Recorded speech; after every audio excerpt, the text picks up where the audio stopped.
એ લઈ આવી અને થાળામાં ગોઠવી, અને જે આવશે એને માવસ વેચી. તો તું એમ કરજે, મેં કહ્યું હલાલ કરી તો આપણને પાપ ન લાગે, આપણે પાક છીએ ગમે તે. કે ના પિતા, ફક્ત બીજ પલટે નહીં, ભલે જુગ જાય અનંત, ઊંચ નીચ ઘરે અવતરે રહે સંતના સંત.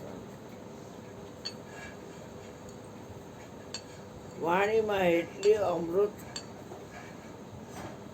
એમાં એકવાર ભગવાધારી બાપુ આવ્યા અને અહીંયા ઊભા રહ્યા. એક પલામાં માંસ મૂકે અને એક પલામાં પાણો હોય. તો એ પાણા સામે જોયા કરે.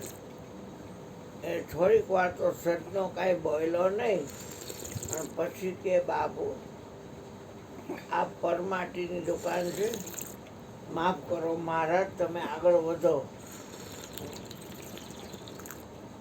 તો અહીંયા ઊભા રહ્યા અને જોયા કરે. એટલે બાપુની ડાય દેખરી છે, આવું છે.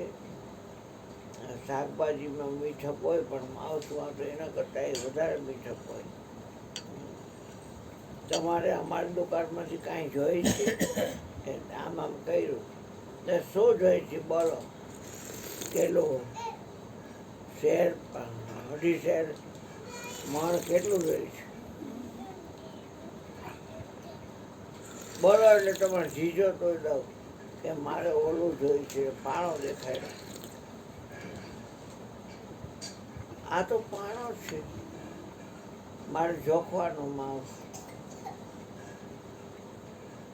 પણ હું ક્યારનો જોઉં છું એ 250 ગ્રામ લેવા આવે છે, એમાં એ જ પાણો રાખશ. 500 ગ્રામ લેવા આવે છે, એમાં એ જ પાણો રાખશ. મણેક લેવામાં આવે છે, એમાં એ જ પાણો રાખશ. તો કઈ રીતે કાંટો લેવામાં આવે? મને તો એ દઈ દે પાણો. એટલે નીચે ઉતરી, નીચે દુકાનની નીચે પાણા હતા ને, એમાં આમ લઈ અને આમ આમ કરી અને ગાલ્યો બાપુ આ પાણું તમે લઈ જાઓ, હું આ રાખીશ. એટલે બાપાએ તો પાણો ખલકામ નાખી અને સીધા નદીએ ગયા. માથા બોર ડૂબકી મારી નાખતા હોય, કોબના મેડમ નાય ને એમ અને નાયા, નવરાવ્યા ભગવાનને. અરે પ્રભુ, તમે આ ખાટકી, હું તમને મારી ઘરે જલસી કરાવી. કે જો ઘરે આવ્યા, ઘરે ડંકી હતી આ નાયા, બધાએ કપડાં ધોયા, ભગવાનની ડંકી હલાવી હલાવી નવરાવ્યા.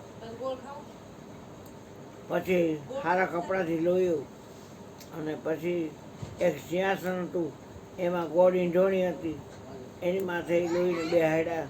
પાછળ તકિયો, આમ સાઈડમાં તકિયા, માથે 17 વીંઝણા, અને અહીંયા નાની નાની વાટકીઓમાં સાકર ને તુલસી ને ચીની, કાજુ ને એક તબોડીમાં દૂધ ને મધ ને ઘી ને સાકર ને બધું નાખેલું પંચામૃત.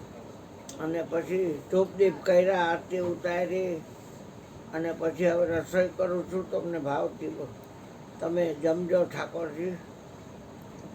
કાંઈ બોલતા નથી ભગવાન તો. અને પછી જમવાનું દીધું એટલે આમ એને બાંય ધરે, પછી પોતે ખાઈ લે, વળી ધરે ને પોતે પી લે. રાતે હોતા એટલે એને જમણા પગનો અંગૂઠો આમ હલાવે. એટલે એને એમ થયું કેમ આવું થાય છે, કોણ મારો અંગૂઠો હલાવતું હોય છે આમ? એટલે આ મને ભ્રમણા થાય છે. થોડીક વાર માંડ જ્યાં આંખ મળે ત્યાં પાછો અંગૂઠો હલાવે. મારો અંગૂઠો હલાવનાર તમે કોણ છો? તો કે મને જ્યાંથી લાવ્યો છો ત્યાં પાછો મૂકી જા. એટલે કે એ તો માઉસની હારે તમને જોખે છે ઠાકોરજી. અને અહીંયા તમને હું બધું રાંધી રાંધીને ગરમા ગરમ દઉં છું, અને તમારે ત્યાં જ આવું છે તો કે અહીંયા મને મૂકી જા. એનો હાથ મને અડે છે, અને એ ઘરા ગાયરે વાતો કરે છે.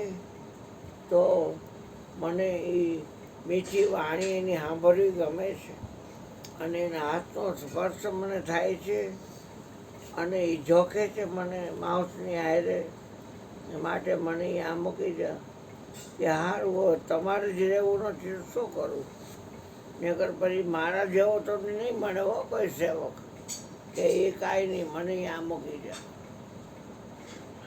આવ્યા પાછા આ બાપુ કેમ પાછા આવ્યા છે એટલે કે ભાઈ બાપુ તમારે કાંઈ જોઈ છે કે જોતો કાંઈ નથી પણ તમને દેવા આવ્યો છું કે શું તો કે આ શાલિગ્રામ વિગ્રહ છે અને આ ભગવાન છે